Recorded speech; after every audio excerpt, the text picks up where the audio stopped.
আসসালামু আলাইকুম, গ্রামীণ ফোন থেকে নাবিল বলছি। আপনি কিভাবে সহযোগিতা করতে পারি? আপনি সহযোগিতা করতে পারবেন মানে আমি মোহাম্মদ মাসুদ রানা রূপে বাদশাহ রাজমিস্ত্রি।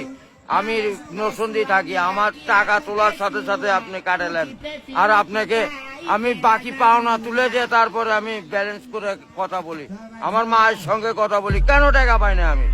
এর কারণ কি? কেন দেওয়া হবে না আমাকে? আমি কি চতুর্থ না ডাকাত? আপনার সমস্যা সমস্যাই তো।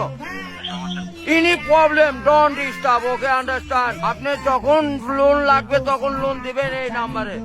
আমার মার সঙ্গে কথা বলতে হয়, আমি লোন ক্লিয়ার করি। তো আমাকে লোন দিবেন না কেন? তাড়াতাড়ি ব্যবস্থা করুন। আপনি কি ইমার্জেন্সি ব্যালেন্স দিতে পারছেন না?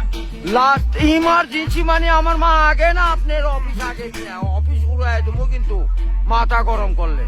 আমি দেশের নাগরিক না। যখন আমি ব্যালেন্স আপনার থেকে লোন চাবো, চাওয়া মাত্র এই নাম্বারে দিবে।